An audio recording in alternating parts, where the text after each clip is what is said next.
श्री त्र्यंबक तिवारी जी, पूर्व सांसद डॉक्टर हरिओम पांडे जी, पूर्व सांसद श्री रितेश पांडे जी, जिला पंचायत अध्यक्ष श्याम सुंदर वर्मा जी, पूर्व जिला पंचायत अध्यक्ष श्री सुधीर सिंह मंटू जी, पूर्व जिला पंचायत अध्यक्ष श्रीमती भारती सिंह जी, पूर्व जिला पंचायत अध्यक्ष श्रीमती सुधा वर्मा जी, पूर्व जिला के अध्यक्षगण श्री यमुना प्रसाद चतुर्वेदी जी, राम प्रकाश यादव जी, ज्ञान सागर सिंह जी, रमा शंकर सिंह जी, कपिल देव वर्मा जी, हमारे पूर्व विधायक गण श्री त्रिवेणी राम जी, श्रीमती अनिता कमल जी, श्रीमती संजू देवी जी, जयराम विमल जी,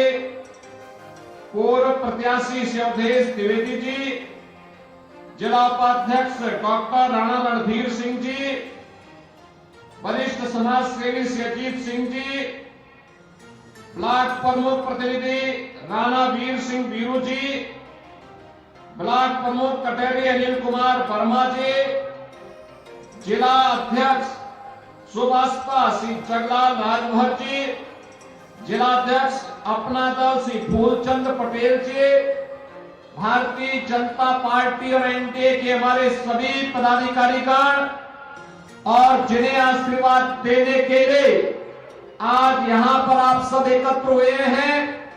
भारतीय जनता पार्टी, राजभर पार्टी और निषाद पार्टी के अपना दल के प्रत्याशी के रूप में हम सब के बीच में उपस्थित श्री धर्मराज निषाद जी और उपस्थित बहन और भाइयों,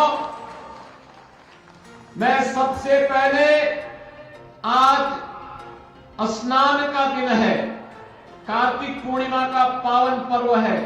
आप सबको कार्तिक पूर्णिमा की हृदय से बधाई देता हूं। आज पूरे देश के अंदर जनजातीय गौरव दिवस का भी आयोजन हो रहा है। मुझे लखनऊ में आज गुरुद्वारा में गुरु नानक देव जी के प्रकाश पर्व और साथ साथ जनजातीय दिवस गौरव दिवस के अवसर पर भगवान बिरसा मुंडा की पावन जयंती में भी भाग लेने का अवसर प्राप्त हुआ। मैं इसके साथ ही यहां पर मातृ और पितृ भक्ति के आदर्श महात्मा श्रवण की इस पावन धरा को कोटि कोटि नमन करता हूं। बहनों और भाइयों, यह अवध प्रांत की भूमि है। मर्यादा पुरुषोत्तम भगवान श्री राम और निषाद राज की मैत्री की भूमि है। मैं आप सबका इस अवसर पर कार्तिक पूर्णिमा की बधाई और शुभकामनाएं आप सबके प्रति करता हूं। बहनों और भाइयों, लोकसभा का चुनाव संपन्न होने के बाद आज हम विधानसभा उपचुनाव में आपके बीच यहां पर हैं। मुझे केवल आपसे एक बात कहनी है और वह यह कहनी है कि आपने 10 वर्ष में प्रधानमंत्री मोदी जी के नेतृत्व की एक ऐसी सरकार देखी है जो बिना रुके, बिना डिगे, बिना हटे देश की सुरक्षा के लिए, गरीबों के कल्याण के लिए, विकास के बड़े बड़े कार्यों को आगे बढ़ाने के लिए लगातार कार्य की है। एक और जहां कांग्रेस और समाजवादी पार्टी का जो इंडी गठबंधन है, यह राष्ट्रीय सुरक्षा के साथ खिलवाड़ करता था। मुझे याद है 2014 के पहले जब इन लोगों की सरकारें थी, तो अगर पाकिस्तान कोई आतंकी वारदात को अंजाम देता था, हमारी सीमाओं का अतिक्रमण करता था, अगर हम आवाज उठाते थे तो कांग्रेस के लोग कहते थे, समाजवादी पार्टी के लोग कहते थे कि आवाज मत उठाओ, पाकिस्तान से संबंध खराब हो जाएंगे। पाकिस्तान घटना में घंटा को अंजाम देता था, भारत के जवान शहीद होते थे, निर्दोष नागरिक मारा जाता था। लेकिन बहनों और भाइयों, 14 के बाद स्थिति बदली है। आज कोई भारत की सीमा का अतिक्रमण नहीं कर सकता, और हर एक को मालूम है कि अगर सीमा का अतिक्रमण करेगा तो भारत फिर उसको बख्शेगा नहीं। ये नया भारत है, छेड़ता नहीं, कोई छेड़ता है तो उसको छोड़ता भी नहीं है। बहनों और भाइयों, यही स्थिति देश के अंदर आतंकवाद की जड़धारा 370 को लेकर के थी। कश्मीर में कांग्रेस कहती है कि धारा 370 फिर से लाएंगे। बहनों और भाइयों, धारा 370 का मतलब आतंकवाद की पुनर्वापसी। यह देश अब आतंकवाद को बर्दाश्त नहीं करेगा, आतंकवाद का खात्मा करके रहेगा। देश के अंदर आतंकवाद, नक्सलवाद पूरी तरह समाप्त होगा। भारत को फिर से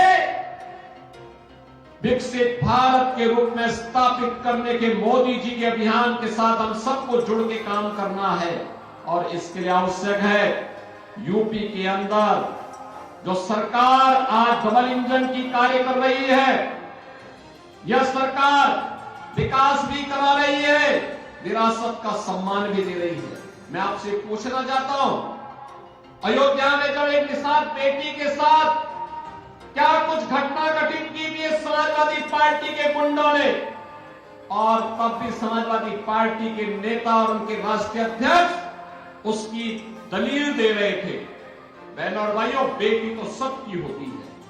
बेटी के साथ अगर कोई इस प्रकार का जुर्म करेगा, इस प्रकार का अत्याचार करेगा, तो हमारा तो संकल्प ही है कि उस दुष्कर्मी के लिए फिर जगह नहीं, उसकी जगह केवल और केवल जहन्नुम में हो सकती है, बाकी उसके लिए कोई जगह नहीं हो सकती।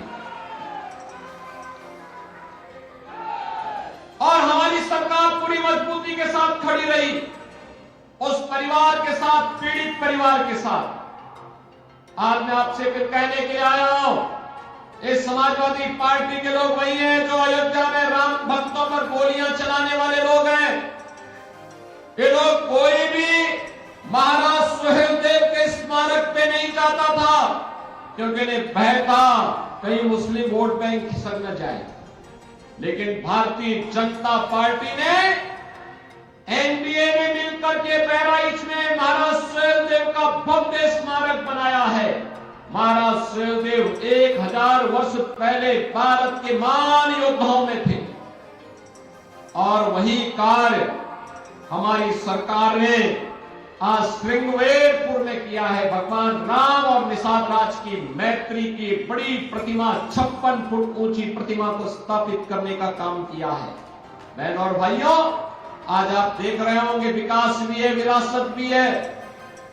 विकास के लिए बड़े बड़े कार्य, हाईवे बन रहे हैं, गांव गांव की कनेक्टिविटी बन रही है, मेडिकल कॉलेज बन रहे हैं, इंजीनियरिंग कॉलेज बन रहे हैं, आईआईटी, एम्स, रेलवे, एयरपोर्ट, ये सब का काम तो हो ही रहा है। लेकिन साथ साथ विरासत का सम्मान करने के लिए और अपने पूर्वजों का हम कोई जवाब दे सके, इसके लिए अयोध्या में भगवान राम का भव्य मंदिर का निर्माण के साथ साथ रामलला का विराजमान होना भी यह हर भारतवासी को गौरवान्वित करता है। बहनों और भाइयों, हमारा तो एक ही कहना है आपसे, जो राम का नहीं वो हमारे किसी काम का नहीं। हमारी प्रेरणा तो एक ही बात को लेकर के है कि जाके प्रिय राम वेदे ही तजिए ताई कोटि बैरी सम यद्यपि परम स्नेही। जो भगवान राम के प्रति श्रद्धावान नहीं, जो भगवान राम के प्रति श्रद्धा और भक्ति का भाव नहीं व्यक्त कर सकता है, और भले ही आपका कितना नजदीकी मित्र हो, रिश्तेदार हो, सगा संबंधी हो, उसको वैसे ही छोड़ देना चाहिए जैसे किसी दुश्मन को छोड़ा जाता है। बहनों और भाइयों, एक सनातन वाक्य है, और यहां पर तो आपके सामने परम राम भक्त धर्मराज निषाद को भारतीय जनता पार्टी और एनडीए ने प्रत्याशी बनाकर के आपके बीच उतारा है। आपने पिछले 2 वर्ष 2 महीनों के दौरान कटहरी में हो रहे विकास के कार्यों को आगे बढ़ते हुए देखा होगा, यहां की कल्याणकारी योजनाओं को आगे बढ़ते हुए देखा होगा। अच्छा जनप्रतिनिधि चुना जाएगा। याद रखना, वृद्धजनों को वृद्धावस्था पेंशन, निराश्रित महिलाओं को निराश्रित महिला पेंशन, दिव्यांग जनों को दिव्यांगजन पेंशन, हर गरीब के घर में रसोई कार्ड, रसोई गैस का सिलेंडर, हर गरीब के घर में उसका स्वयं का राशन कार्ड, हर गरीब के घर में 5 लाख रुपए का आयुष्मान कार्ड। जिस गरीब का अपना मकान नहीं, उसको मकान बनाने की सुविधा भी होगी, और जिस गरीब के पास रोजगार नहीं, उसके लिए रोजगार की सुविधा भी होगी। यह भारतीय जनता पार्टी की सरकार आज आपको देने के लिए पूरी प्रतिबद्धता के साथ काम कर रही है। और इसीलिए हमारी सरकार ने तय किया है, इसीलिए हमारी सरकार ने तय किया है कि जीरो पॉवर्टी के लक्ष्य को हम प्राप्त करेंगे, यानी गरीबी पूरी उन्मूलन की दिशा में हर गरीब को हम सशक्त बना करके स्वावलंबन की ओर अग्रसर करेंगे। इसके लिए सर्वे का काम चल रहा है। जिसके पास मकान नहीं, मकान मिलेगा। जिसके पास आयुष्मान का कार्ड नहीं, आयुष्मान का कार्ड मिलेगा। जिसके पास राशन कार्ड नहीं, उसको राशन कार्ड मिलेगा। जिसके पास पेंशन की सुविधा नहीं, उसको पेंशन मिलेगा। जिसके घर में बिजली नहीं, वहां बिजली मिलेगी। जिसके घर में पानी नहीं, उसको पानी देने का काम करेंगे। बिना भेदभाव के सबका साथ और सबके विकास के साथ ये कार्य आज सरकार आगे बढ़ाने का काम कर रही है। और इसीलिए आज मैं आपसे कहने के लिए आया हूं, इस समाजवादी पार्टी, कांग्रेस के लोग गुमराह करने के लिए आएंगे, तमाम प्रकार की बातें करेंगे, लेकिन बहनों और भाइयों, ये विरासत को अपमान करने वाले लोग हैं। ये प्रभु राम की परंपरा को अपमानित करने वाले लोग हैं। ये किसानों के साथ, युवाओं के साथ, नौजवानों के साथ अन्याय करने वाले लोग हैं। ये बेटी और व्यापारी की सुरक्षा में सेंध लगाने वाले लोग हैं। इनको अब आगे बढ़ने का अवसर कतई नहीं देना है, नहीं तो ये लोग फिर, इनकी विरासत क्या थी? इनकी विरासत अगर देखना हो तो खान मुबारक ही समाजवादी पार्टी की वास्तविक विरासत है। अतीक अहमद और मुख्तार अंसारी इनकी वास्तविक विरासत है। ये भारत के देवी देवताओं को, भारत के महापुरुषों को सम्मान नहीं देते।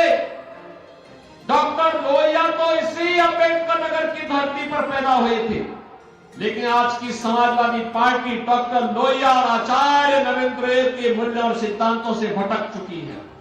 और इसीलिए मैं आपका आह्वान करने के लिए आज आया हूं कि बहनों और भाइयों, भारतीय जनता पार्टी ने, एनडीए ने, राजभर पार्टी ने, निषाद पार्टी ने, अपना दल ने अपने प्रत्याशी के रूप में श्री धर्मराज निषाद को आपके बीच में आपका आशीर्वाद प्राप्त करने के लिए इस उपचुनाव में उतारा है। मेरी आप सबसे विनती होगी, धर्मराज निषाद को भारी बहुमत से विजयी बना करके आगे बढ़ाना है। उन्हें विधायक चुन के भेजना है। कटहरी के विकास को द्रुत गति से आगे बढ़ाना है। आप सब सहमत हैं? सभी लोग सहमत हैं? धर्मराज निषाद को भारी बहुमत से चुनाव जिता करके भेजेंगे, सभी लोग बना के भेजेंगे। तो 20 नवंबर को पहला कार्य होना है, पहले मतदान और फिर जलपान। पहले मतदान और कमल चुनाव चिन्ह पर इन्हें विजयी बना के भेजना है। तो मेरे साथ बोलेंगे, भारत माता की, भारत माता की, भारत माता की।